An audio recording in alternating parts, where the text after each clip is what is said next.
बहुत सारे लोगों का कमेंट आ रहा था कि हम जो दावा प्रपत्र सबमिट करते हैं तो सबमिट करने के बाद उसे जो है एक्सेप्ट करना होता है, यानी कि उसको जो है स्वीकृति मिलना होता है। तो अगर वो एक्सेप्ट नहीं हो, उसे रिजेक्ट कर दिया जाए तो इसका क्या सॉल्यूशन है, इसका क्या समाधान है। तो बिल्कुल इसी के बारे में जानेंगे। वीडियो को अंत तक ज़रूर देखिए। हर एक समस्या का समाधान आपको हमारे YouTube चैनल पर मिलता है और सटीक जानकारी भी आपको हमारे चैनल पर मिलता है। तो नए हैं तो प्लीज़ चैनल को सब्सक्राइब अवश्य कर लीजिए। तो देखिए, अभी हमारे पास कुछ जो है लोगों ने हमें कमेंट किया और उन्होंने पूछा हमसे, हमारे व्हाट्सएप पर्सनल व्हाट्सएप में भी उन्होंने मैसेज करा और उसमें उसने पूछा कि उन्होंने स्क्रीनशॉट हमें शेयर किया और उन्होंने कहा कि ये जो रिजेक्ट कर दिया गया है तो इसको सही कैसे करें। तो रिजेक्ट हमने स्क्रीनशॉट में जब देखा तो रिजेक्ट किया हुआ तो था ही, साथ ही साथ उसमें लिखा हुआ था कि इसमें जो है अब संशोधन नहीं किया जा सकता, यानी कि उसको फाइनलाइज कर दिया गया था। तो जब आप देखिए, इसमें ध्यान देने वाली बात यह है कि जब आप, सबसे पहली बात तो ये कि जब आप कोई भी दावा प्रपत्र फिल करते हो तो सबसे पहली ध्यान देने वाली बात यह है, नंबर 1, कि आप उन्हीं रिपोर्टों को वहां पर डालें जो काम आपने किया है। आप जो काम किए हैं सिर्फ उन्हीं रिपोर्टों को डालिए। अगर आप काम नहीं किए हैं तो उससे फालतू रिपोर्टों को मत डालिए, क्योंकि वहां पर चेक होता है, एनएम को उसको वेरीफाई करना होता है, बीसीएम के द्वारा, एमओआईसी के द्वारा उसको वेरीफाई किया जाता है। तो जब आप रिपोर्ट डालें तो सबसे पहला ध्यान दें, जब आप सारा रिपोर्ट डालते हैं तो आप एक बार ध्यान से जो आपने फॉर्मेट में लिखा हुआ है उसमें जो राशि बनती है और आशा दावा प्रपत्र जब आप फिल करते हो जो उस अश्विन बिहार ऐप के अंदर, उसमें जो टोटल जो मासिक और दैनिक पेमेंट बनता है उन दोनों को मैच कर लीजिएगा। अगर मैच नहीं होता है तो आप देख लीजिएगा कहीं पे गड़बड़ी होगा, कोई काम या तो आपने ज़्यादा एंट्री कर दिया है या फिर कोई काम आपने कम एंट्री कर दिया है, तो आप सबसे पहले उसको ध्यान दे दीजिएगा। ठीक है। अब दूसरी बात, जब आप फाइनलाइज करने जाते हैं तो आप सबसे पहले चेक कर लीजिए कि सारे काम जो भी आपने रिपोर्ट डाले हुए थे क्या वो एक्सेप्ट हो चुके हैं, यानी कि उनको स्वीकृति मिल चुकी है। अगर स्वीकृति नहीं मिली है, रिजेक्ट कर दिया गया है या फिर अभी भी पेंडिंग में पड़ा हुआ है तो आप वेट करिए।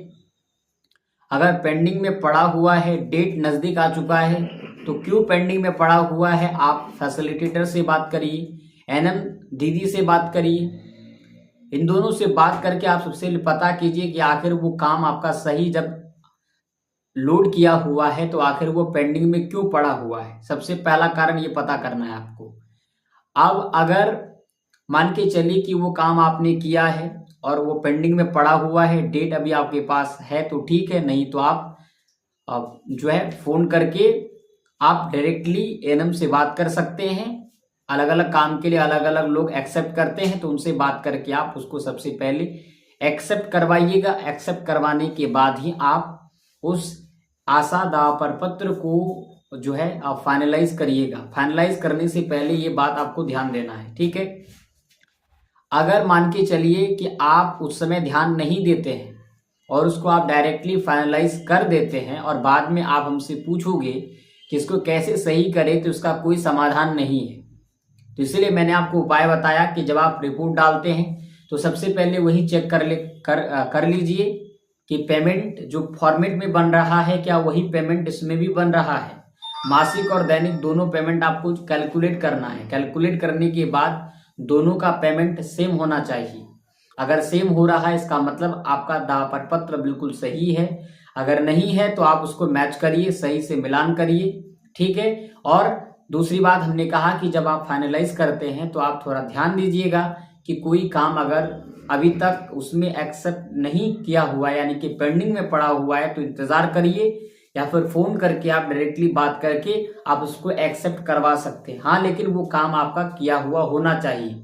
जो काम किया हुआ नहीं है और आपने उसको एंट्री कर दिया है तो उसको वहां से आपको डिलीट कर देना है, क्योंकि वो वेरीफाई नहीं होगा। उसे रिजेक्ट कर दिया जाएगा। ठीक है, तो इसीलिए अगर आपने काम किया भी है उसके बाद भी रिजेक्ट हो गया है तो भी आपको बात करना है, लेकिन फाइनलाइज करने से पहले ही ये काम आपको करना है। आपने काम किया है, रिपोर्ट सही डाला हुआ है, आपने फिर भी रिजेक्ट कर दिया गया है तो आप डायरेक्टली बात करिए एनएम से। एनएम अगर कुछ बताती है, कोई प्रॉब्लम बताती है तो देखिए उस हिसाब से क्या प्रॉब्लम है उसको सॉल्व करिए। लेकिन वो डायरेक्टली इनकार कर रही है कि ये काम आपने नहीं किया है, लेकिन आपको पता है कि वो काम आपने किया है, तो फिर आप उससे ऊपर वीसीएम से बात करिए, एमओआईसी से बात करिए, वहां के जो प्रभारी चिकित्सा पदाधिकारी हैं उनसे बात करिए और उस प्रॉब्लम को सॉल्व आउट करिए। तो ये बातें आपको ध्यान देनी है। अब फाइनलाइज करने के बाद अगर आप हमसे पूछोगे कि उसको कैसे सुधार करें तो फिर इसका समाधान ना तो मेरे पास होगा, ना ही वीसीएम के पास होगा, ना ही जो है आपके उस पीएचसी के जो प्रभारी हैं उनके पास होगा। तो इसलिए उस समस्या जो समाधान होने के लायक हो तो ही समाधान बता सकते हैं। इसलिए मैंने आपको कारण ही बता दिया कि आप पहले ही इसकी जांच कर लीजिए कि आप जब आप जो उसको फाइनलाइज करने जा रहे हैं तो आप उससे पहले ही आप उसको वेरीफाई कर लीजिए, अच्छी तरीके से जांच कर लीजिए। ठीक है, ये सारा चीज चेक करके ही आप उसको फाइनलाइज करिएगा। धन्यवाद।